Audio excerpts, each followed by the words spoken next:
Inicialmente, nós vamos falar sobre osteoporose induzida por glicocorticoide e eu vou falar sobre a epidemiologia, a fisiopatologia.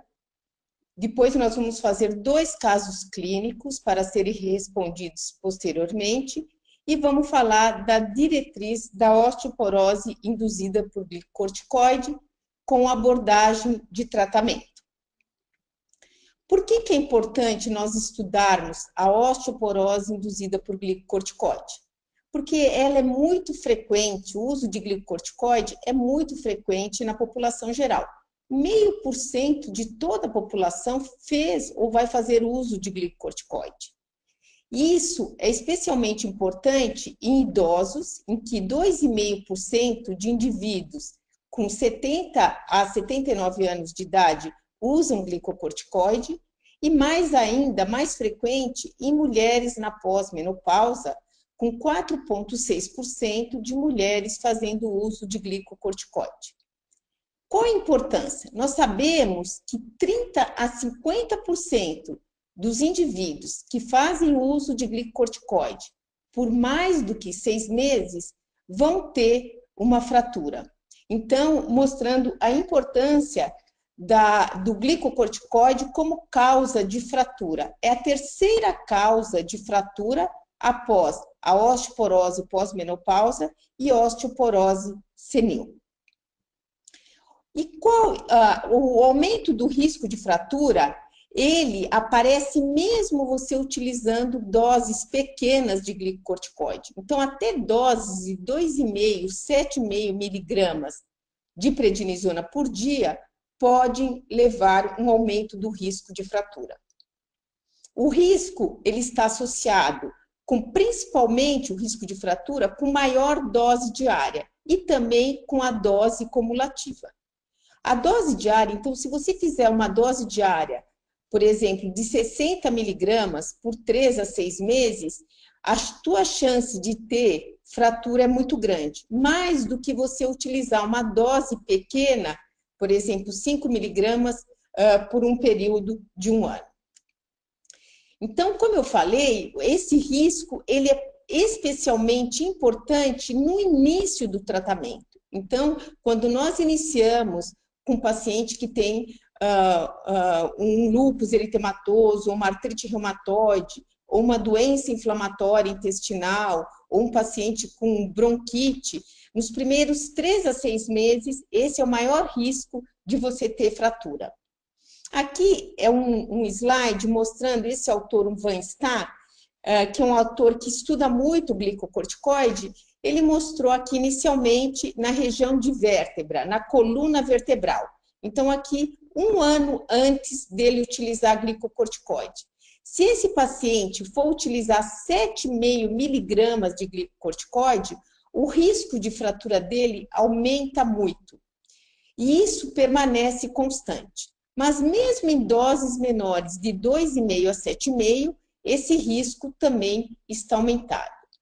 Isso ocorre não só na coluna vertebral, mas também em outras regiões não vertebrais. Então, se o paciente faz uso de 7,5 miligramas, o risco dele de fratura também está aumentado, então, não só na região de coluna vertebral, mas também nas outras regiões.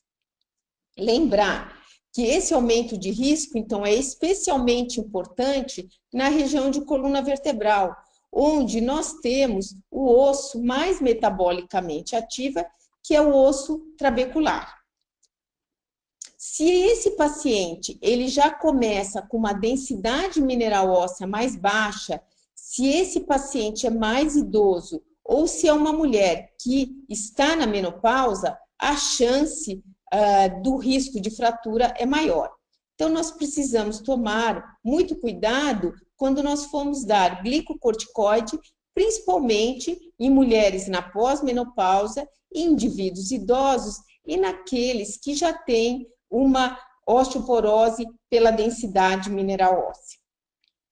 Lembrar que se nós suspendermos o glicocorticoide e esse paciente não tiver outro risco, então parar o glicocorticoide vai diminuir esse risco de fratura.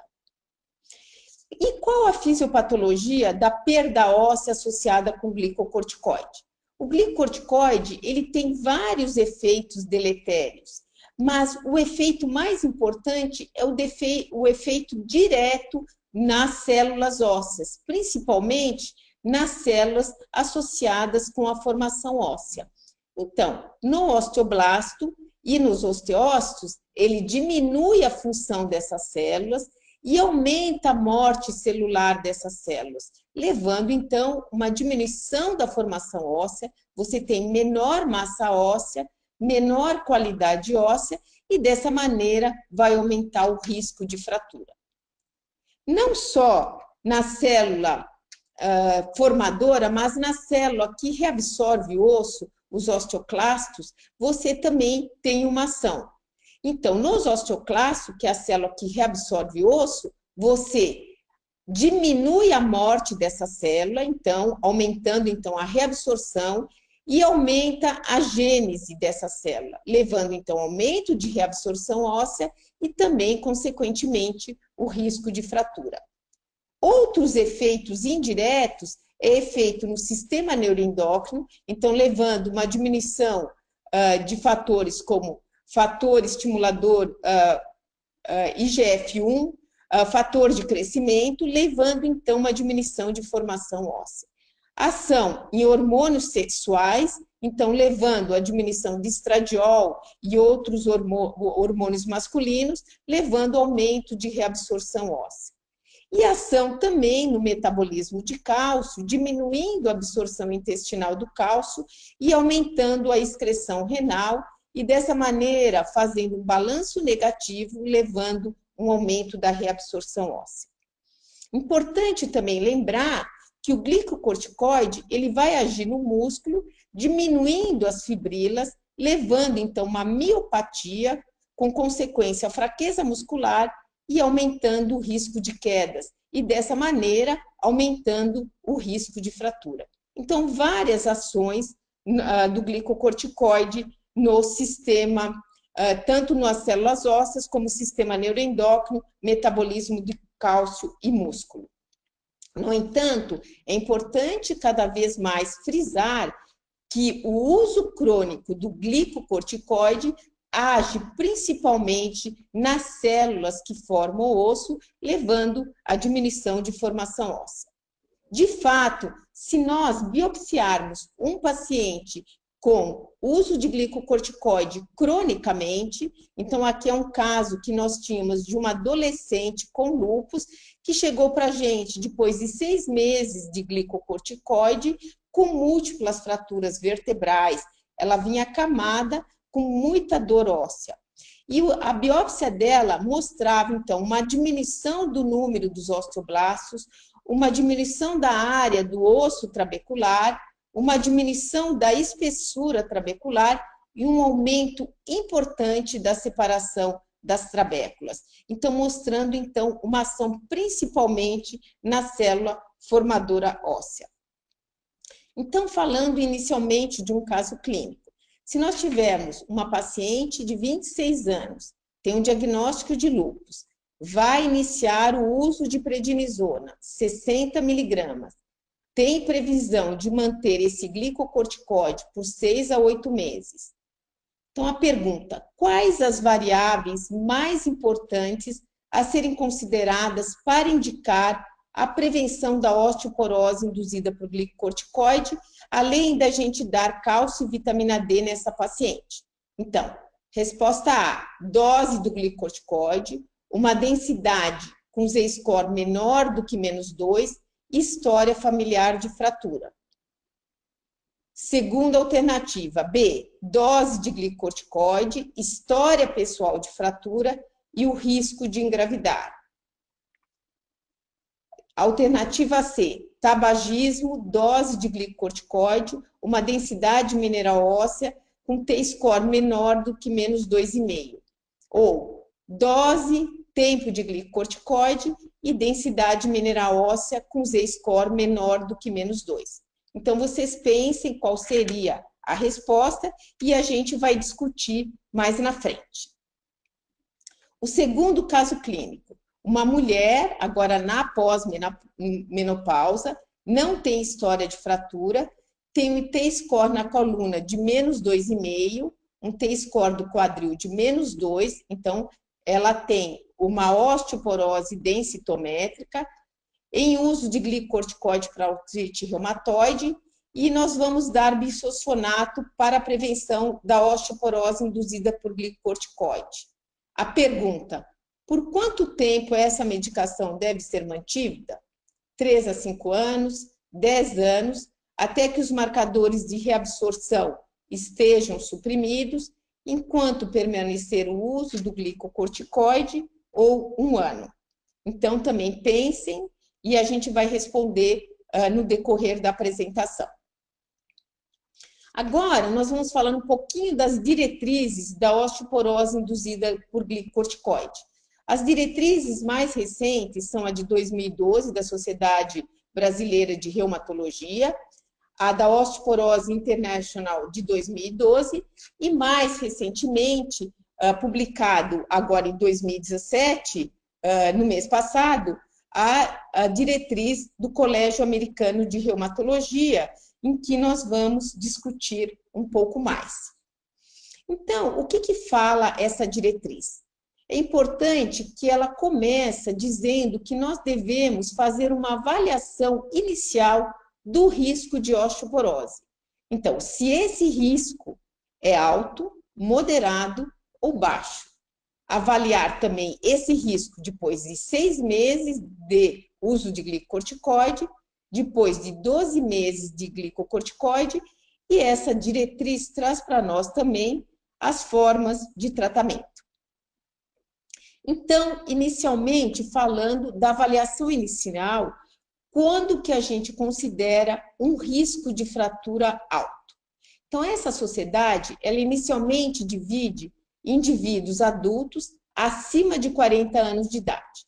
Então, quando que eu considero um risco de fratura alto em indivíduos maior ou igual a 40 anos de idade? Se esse paciente tiver uma fratura osteoporótica prévia, se o paciente tiver uma densitometria ou de quadril ou de coluna com osteoporose, se for homens acima de 50 anos, ou mulheres na pós-menopausa, ou se eu fizer o FRAX e ajustar pelo glicocorticoide, o risco de fratura em 10 anos para fratura maior for maior do que 20%. Ou, utilizando também o FRAX ajustado, o risco de fratura de quadril em 10 anos for maior ou igual a 3%. O que significa FRAX ajustado? Então, o FRAX ajustado, ele vai aumentar o risco de fratura de 1,5 para a fratura maior e 1,2 para a fratura de quadril, se o paciente estiver usando glicocorticoide acima de 7,5. Então, dando um exemplo, se o risco de fratura de quadril for 2, você multiplica por 1,2 e ele aumenta, então o teu risco de fratura aumenta para 2,4. Também é denominado risco de fratura alto naqueles indivíduos menor de 40 anos de idade, se eles já tiverem uma fratura osteoporótica prévia. E o que é risco de fratura moderado?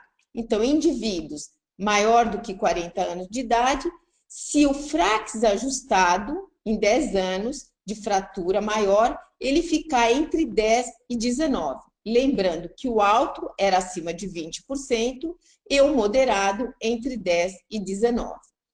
E em relação ao FRAX ajustado para fratura de quadril, o moderado é se esse paciente tiver entre 1 e 3%. E indivíduos mais jovens? Indivíduos mais jovens, o risco de fratura moderado é se a densidade de quadril coluna, o Z-score, for maior do que -3, ou se esse paciente tiver uma perda óssea rápida, maior do que 10% na coluna ou no quadril em 1 ano, ou se esse paciente continuar usando glicocorticoide acima, maior ou igual a 7,5, por mais do que 6 meses. E risco de fratura baixo? Então, nos indivíduos acima de 40 anos, se o FRAX ajustado em 10 anos de fratura maior foi menor do que 10, ou para fratura de quadril, se o FRAX ajustado for menor do que 1. E nos indivíduos jovens, menor do que 40 anos, nenhum dos fatores de risco, então ele não apresenta nenhum fator de risco, exceto só o fato de utilizar o glicocorticoide. Então, inicialmente, a gente definiu que é risco de fratura alto, moderado e baixo. Então, nós estamos vendo esse paciente dentro de 6 meses. Em criança, se essa for criança, nós não precisamos fazer uma avaliação outra. Se os indivíduos forem jovens, tiver uma história de fratura por osteoporose ou outros fatores de risco significante, como baixo peso, perda de peso, malnutrição, hipogonadismo, história de fratura na família, tabagismo, etilismo, hiperparasecundário ou doença de tireoide, se ele tiver esses fatores de risco, nós vamos avaliar a densidade mineral óssea depois de 6 meses de início do tratamento. Lembrar que o risco é maior nesse início, então nós temos que fazer uma densidade em 6 meses. Se ele for jovem e não tiver fator de risco, não é necessário fazer uma densidade mineral óssea. E se o paciente for maior do que 40 anos de idade? Nós utilizamos o FRAX ajustado pelo glicocorticoide e fazemos a densidade mineral em 6 meses do início do tratamento.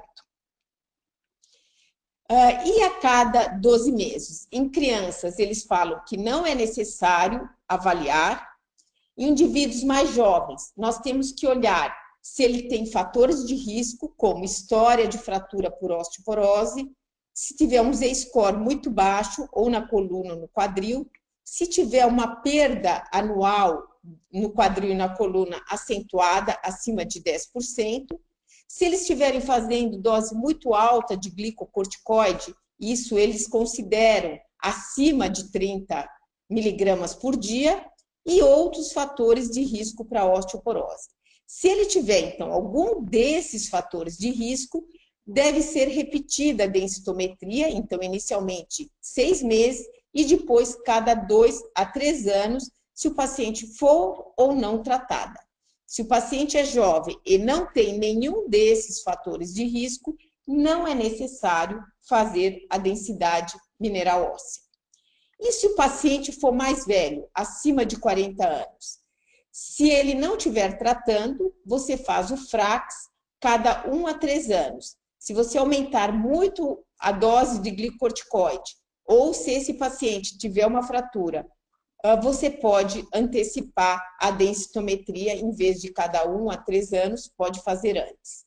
Se o paciente, durante o tratamento, ele aumentar a dose de glicocorticoide, tiver uma fratura no período de 18 meses, ou tiver uma aderência à medicação muito baixa, ou alguma história de má absorção, ou outros fatores de risco, você sempre tem que fazer a densitometria.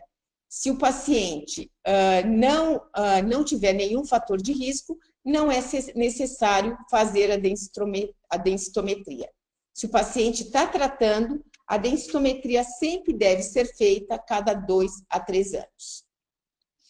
Como, então, é feito esse tratamento? Sempre nós temos que dar para qualquer paciente que usa glicocorticoide, cálcio, vitamina D e mudança do estilo de vida. A dose de cálcio é de 1.000 a 1.200 miligramas por dia, a de vitamina D, uma manutenção de 800 unidades por dia. Lembrar da mudança do estilo de vida, principalmente se o paciente é tabagista, então ele tem que parar de fumar. Se o paciente tem um etilismo acima de 3 unidades por dia, tem que parar de beber. e tentar fazer atividade física. Se o paciente, então, você já deu cálcio e vitamina D, e ele tem um risco baixo, baseado naquelas avaliações que eu acabei de mostrar, não é necessário fazer tratamento adicional. Você deve monitorar com avaliação clínica anual do risco de fratura e fazer a densitometria cada 2 anos, 2 a 3 anos. E se o paciente tiver risco moderado ou alto, que eu já mostrei para vocês, numa idade menor do que 40 anos, o que é risco moderado, e numa idade maior do que 40 anos. Lembrar que dose alta de glicocorticoide é acima de 30 miligramas por dia, ou se o paciente já tiver feito uso de uma dose cumulativa acima de 5 gramas no total. Sempre dar cálcio e vitamina D. Então, se o paciente tem um risco moderado ou alto e são mulheres em idade fértil que não planeja gravidez durante o período de tratamento da osteoporose por glicocorticoide, você vai tentar fazer o bisfosfonato oral. Então, a primeira terapêutica de escolha é o bisfosfonato oral. A segunda escolha, se está ainda em idade fértil, é a teriparatida. Outras terapias em mulheres que possuem alto risco pode ser o bisfosfonato intravenoso ou até o denosumab. Se o paciente, é acima de 40 anos, então é a mulher sem risco de gestação em homens, você também orienta o bisfosfonato oral. E aqui não é a segunda escolha a teriparatida, mas pode ser bisfosfonatos intravenosos, denosumab, teriparatida, e pode também raloxifeno para mulheres na pós-menopausa, se nenhuma outra terapia estiver disponível. Lembrar sempre otimizar o cálcio, de preferência pela dieta, tá? Então, 3 a 4 porções de leite e derivados. Caso isso não seja mantido, você pode suplementar. E a vitamina D, 800 unidades por dia. Em crianças, ao redor de 4 a 17 anos, que são tratadas com glicocorticoide por 3 meses, você deve dar cálcio, sempre iniciar pela dieta. Caso a criança não queira tomar, o adolescente, você suplementa, e a vitamina D, 600 unidades por dia. Lembrar de modificar o estilo de vida, principalmente em adolescentes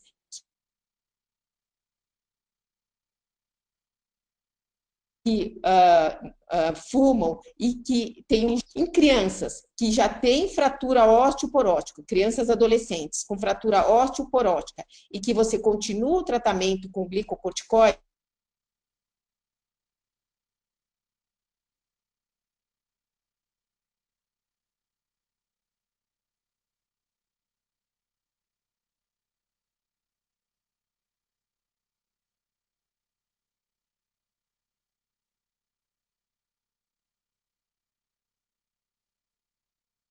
você pode dar bisfosfonato intravenoso e, além disso, cálcio e vitamina D. E qual é o tratamento em indivíduos adultos, acima de 40 anos de idade, a recomendação para segmento? Então, a gente falou do tratamento, agora qual a recomendação para segmento? Se o paciente continua usando glicocorticoide, teve uma fratura nesse período de 18 meses de tratamento e ele já estava usando bisfosfonato oral, ou perdeu massa óssea significativa, seria importante mudar a medicação ou para teriparatida ou denosumab. E se você acredita que essa fratura é decorrente de má absorção ou ele não tinha aderência, o bisfosfonato intravenoso também pode ser utilizado. Se esse paciente continua usando glicocorticoide por 5 anos, ele descontinuou, mas o risco é muito alto, você deve manter o tratamento ou bisfosfonato oral ou bisfosfonato intravenoso. E o paciente descontinuou o uso de glicocorticoide e ele não tem mais risco, então o paciente jovem ou uma mulher na pós-menopausa que não tem risco, você pode retirar a medicação para osteoporose. Lembrar que as medicações mais utilizadas e que têm grau de evidência para intervenção farmacológica por glicocorticoide é o alendronato, o risidronato, o ácido zoledrônico e a teriparatida, com grau de evidência em relação à melhora da densidade mineral óssea, essas 4 medicações, na coluna, a densidade do quadril, na fratura vertebral, é o mais nível de evidência a teriparatida e o risidronato, e a fratura vertebral não existem estudos. Então, respondendo os casos clínicos, o primeiro caso, a mulher jovem com diagnóstico vai iniciar prednisona 60 miligramas por 6 a 8 meses. Quais as variáveis mais importantes? Então, nessa mulher jovem, é fundamental ver se ela tem risco de engravidar. Ver também se ela teve fratura. No jovem, nós vamos tratar principalmente se tiver fratura e se a dose de glicocorticoide é acima de 7,5 miligramas ou uma dose alta. Então, a resposta correta seria a resposta B.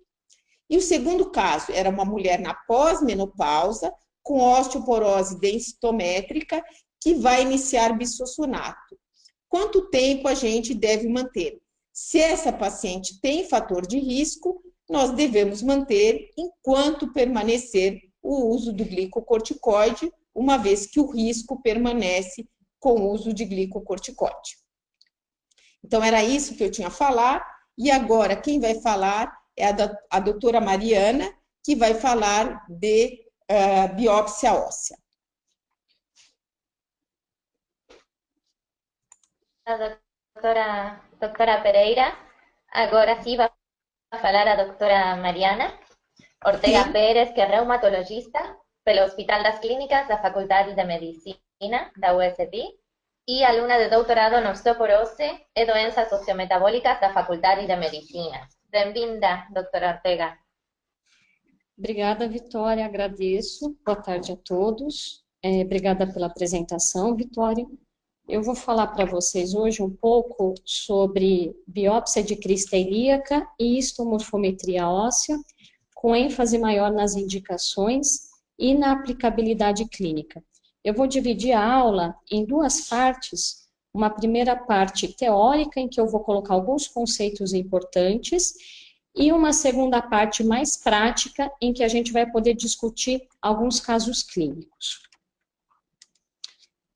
A gente sabe que, em termos de saúde pública, a densitometria óssea é o método mais acessível para avaliar fragilidade óssea. No entanto, a densitometria se limita na avaliação da densidade mineral óssea, ou seja, avalia massa óssea. A densitometria não avalia parâmetros de microarquitetura óssea. Isso é muito importante para a gente, porque nós podemos ter pacientes que fraturam independente da massa óssea, ou seja, pacientes que fraturam com uma densidade mineral óssea normal ou muito próxima do normal, porque o comprometimento reside numa alteração da microarquitetura óssea que não é acessada pela densitometria. Quando a gente fala em microarquitetura óssea, a gente tem que considerar os 2 compartimentos do osso, o compartimento trabecular e o compartimento cortical. E cada um destes 2 compartimentos apresentam parâmetros de microarquitetura óssea. É possível a gente avaliar no compartimento trabecular o número de trabéculas, a espessura das trabéculas ósseas e a separação das trabéculas.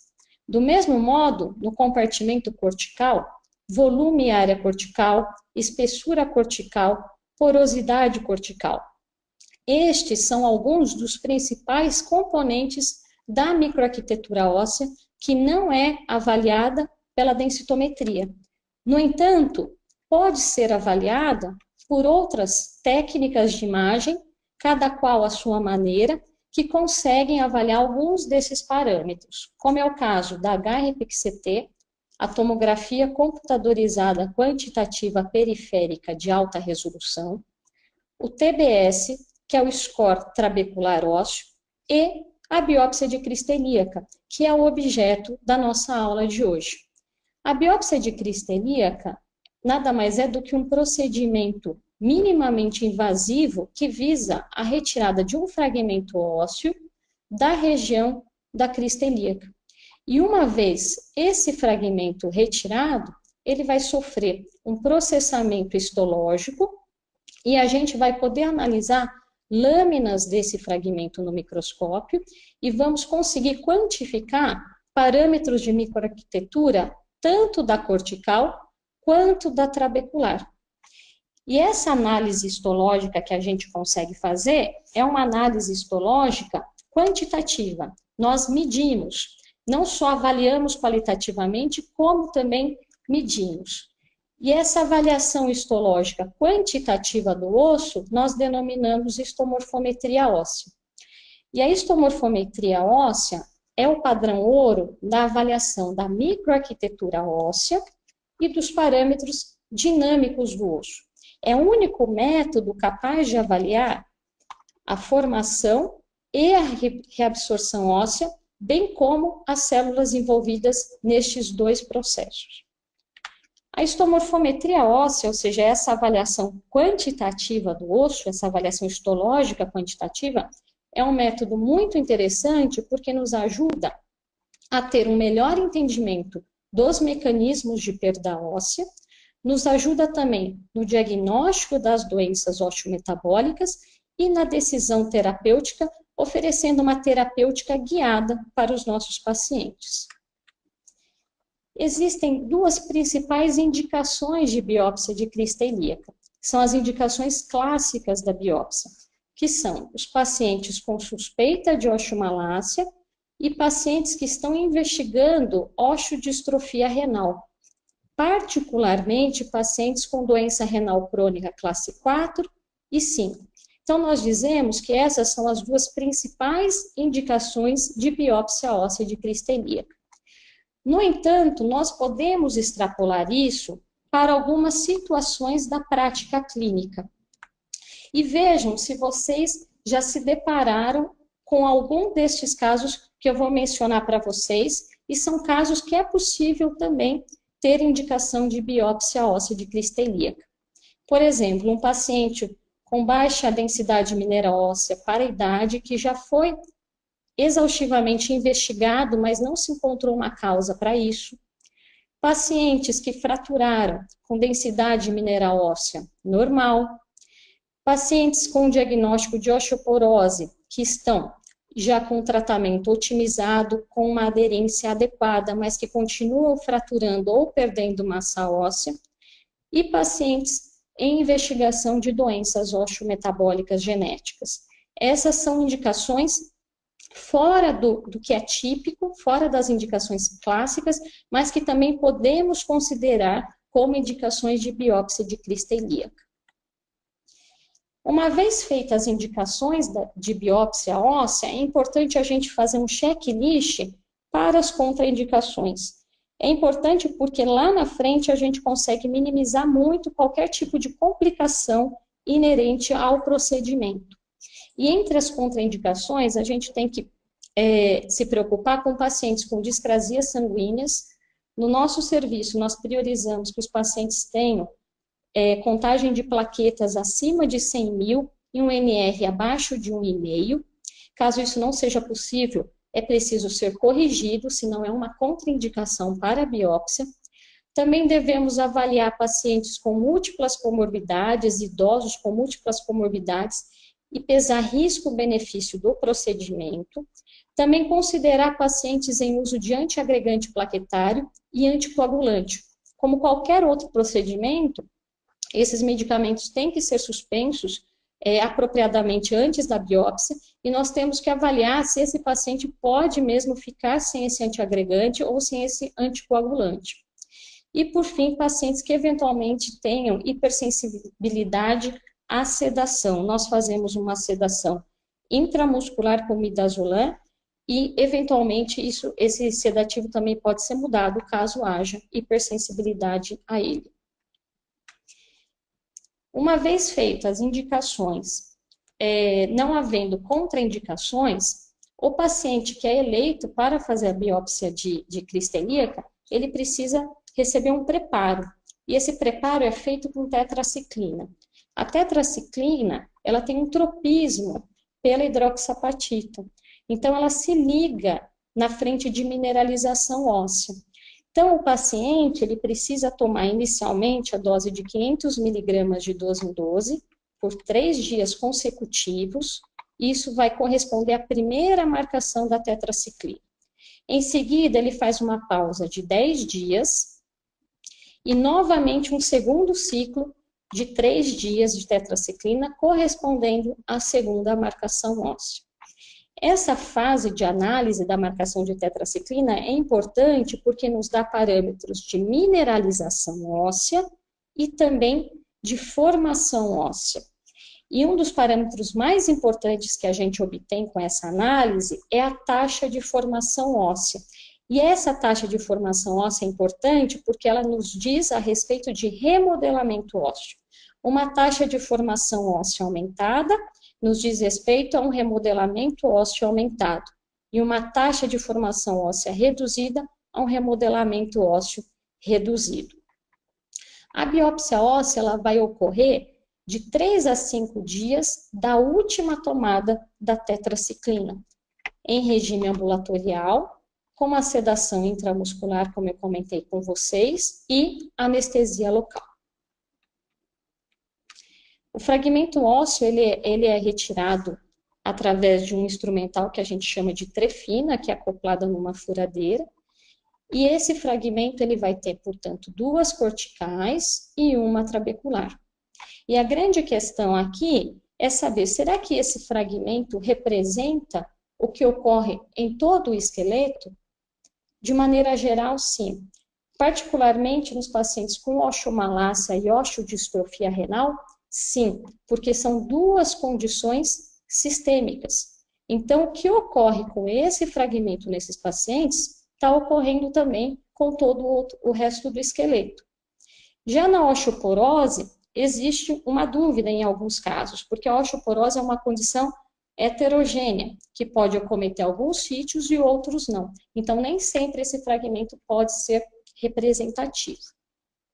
Esse fragmento, ele vai sofrer um processamento histológico, um processamento histológico longo, que leva em torno de 2 meses, e nós vamos avaliar o osso não descalcificado, que permite uma melhor avaliação do componente celular do osso.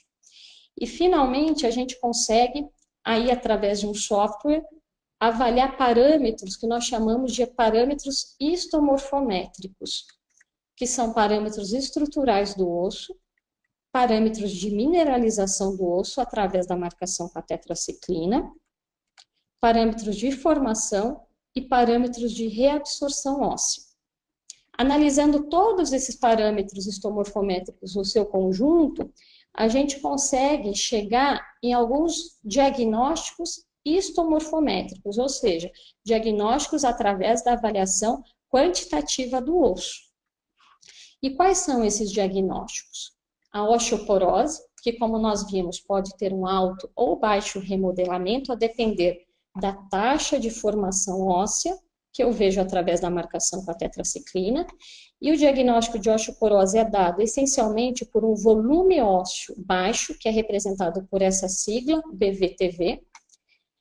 O paciente também pode ter um defeito de mineralização e também uma osteomalácia, que é o extremo do defeito de mineralização. E particularmente nos pacientes com osteodistrofia renal, estes também podem receber o diagnóstico de osteite fibrosa, doença óssea dinâmica e doença óssea mista. Lembrando que esse paciente com osteodistrofia renal, particularmente o paciente classe 4 e 5, que é o que nós biopsiamos, também pode ter o diagnóstico de osteoporose de alto ou baixo remodelamento. A biópsia óssea, é um procedimento normalmente muito bem tolerado pelo paciente, de baixa morbidade e uma incidência muito baixa de complicações. Essa corte de mais de 9 mil biópsias de crista ilíaca mostrou que as principais complicações pós-procedimento foram hematoma, dor persistente, que é a dor acima de 5 dias no local da biópsia, uma neuropatia transitória e infecção de ferida operatória. Mas como vocês podem ver, a incidência é realmente baixíssima. E no nosso serviço, a incidência também de complicações tende a zero. E é importante a gente ressaltar que todas as complicações são passíveis de serem prevenidas, uma vez que a biópsia tem que ser um procedimento absolutamente asséptico, o paciente tem que ser bem sedado e bem anestesiado também. Essa foi a parte teórica que eu queria mostrar para vocês, desses conceitos. E agora, nós vamos para a segunda parte da aula, em que a gente vai poder contextualizar toda essa teoria que foi dada. Então, eu vou apresentar para vocês 3 casos. Acompanhem comigo esse primeiro caso desse paciente que foi acompanhado no nosso serviço. É um homem de 44 anos que veio com uma densitometria óssea com uma baixa massa óssea para a idade. Ele não tinha fraturas, mas foi um achado, essa densitometria foi realizada e veio uma baixa massa óssea para a idade. Esse paciente foi exaustivamente investigado para isso, e o que se encontrou foi, na verdade, uma deficiência de vitamina D, com o PTH elevado, mas vejam, próximo ao limite superior da normalidade. Nós fizemos a biópsia óssea nesse paciente, o que nós encontramos? Nós encontramos presença de fibrose, tanto na cortical óssea, como na trabecular óssea. E a gente sabe que fibrose é um estigma de hiperpara. No caso aqui, um hiperparatireoidismo secundário à deficiência de vitamina D, mas vejam que curioso, um PTH que não estava nem tão elevado, estava próximo do limite superior da normalidade. Além disso, esse paciente tinha também um aumento de osteoide, que é o tecido ósseo não mineralizado, e na marcação com a tetraciclina, a gente não observava aquela dupla marcação típica. Ele tinha um borrão, uma marcação toda bagunçada, espraiada. Esse paciente, ele tinha, portanto, um defeito na mineralização óssea e nós otimizamos a suplementação da vitamina D. Mas por que nós biopsiamos esse paciente? Era um homem com baixa massa óssea para a idade na densitometria, só foi encontrado até então uma deficiência de vitamina D, um PTH próximo ao limite superior e não foram encontradas outras causas. A biópsia aqui foi importante para responder uma questão. Quantos de nós teríamos entrado no consultório, na nossa prática diária, com bisfosfonato para esse paciente? E se esse paciente já chegasse fraturado para a gente? Quantos de nós não teríamos entrado com bisfosfonato? Quando, na verdade, o que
Hola, doctora.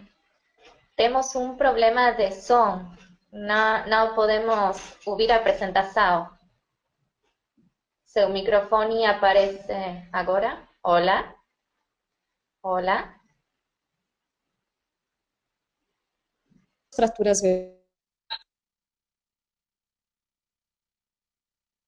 Hola.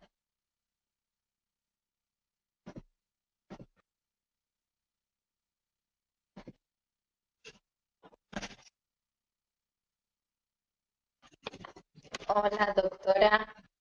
No podemos escuchar a presentación. Tenemos un problema de som.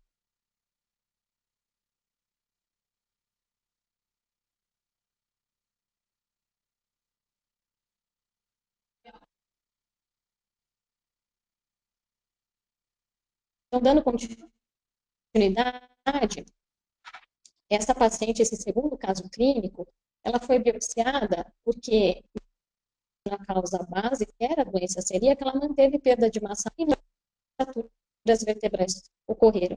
E, novamente, quantos de nós também não teríamos prescrito bisfosfonato para essa facilostória?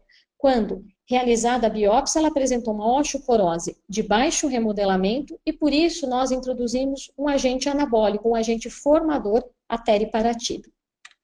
E, para finalizar, um terceiro caso clínico de uma paciente de 50 anos, menopausa precoce aos 33 anos, com síndrome de Sjögren, hipertensão e doença renal crônica classe 4, com clearance de 28. Essa paciente veio para o nosso serviço sem fraturas, com uma densitometria óssea, com T-score de coluna de menos 2,6, colo de fêmur menos 3,2 e fêmur de menos 2,7. Essa paciente, ela apresentava uma cortical óssea reduzida em relação a outras mulheres normais da mesma faixa etária. Ela apresentava um fenômeno interessante, que é a trabecularização da cortical, isso parece estar associado a um aumento de fratura vertebral. Em relação à trabecular, ela tinha um volume ósseo reduzido, número de traves reduzidas, espessura reduzida e um aumento de separação dessas traves, vejam. E além disso, de maneira muito curiosa, o aumento da adiposidade da medula óssea. Essa paciente tinha uma taxa de formação óssea aumentada e recebeu um diagnóstico de osteoporose de alto remodelamento, tendo sido prescrito denosumab para ela. E uma pergunta aqui é a seguinte: já era previsível a introdução de denosumab para essa paciente, uma paciente com clearance de 28, alteração densitométrica e uma insuficiência renal crônica classe 4? A resposta é não. A gente tem uma paciente com causas multifatoriais para perda de massa óssea, menopausa precoce, síndrome de Sjögren, que é uma doença inflamatória sistêmica, e principalmente uma doença renal crônica classe 4. A gente sabe que pacientes com doença renal crônica classe 4 ou 5, a densitometria óssea não nos diz muita coisa, não nos dá um diagnóstico certeiro, porque esses pacientes classe 4 ou 5 podem ter qualquer um dos espectros da osteodistrofia renal. Essa paciente poderia ter uma osteite fibrosa, uma osteomalácia, uma doença óssea adinâmica com essa densitometria. E não necessariamente o tratamento para isso é denosumab. Então, a mensagem desse caso é: pacientes com doença renal crônica classe 4 ou 5 precisam ser biopsiados para saber em qual espectro eles estão e fazer uma terapia adequada. Para finalizar, gostaria de deixar para vocês algumas mensagens. A biópsia de crista ilíaca é um procedimento minimamente invasivo, seguro, com baixa incidência de complicações. É uma metodologia muito interessante para a gente avaliar perda de massa óssea nas indicações clássicas, como eu disse, principalmente nas osteomalácias e na osteodistrofia renal classe 4 e 5, mas é muito importante a gente também fazer o checklist de contraindicações. E, por fim, a histomorfometria óssea, que é a análise histológica quantitativa do osso, é o padrão ouro da avaliação da microarquitetura óssea e nos ajuda a entender melhor os mecanismos de perda óssea e oferecer para o nosso paciente uma terapia guiada para as doenças osteometabólicas. Muito obrigada.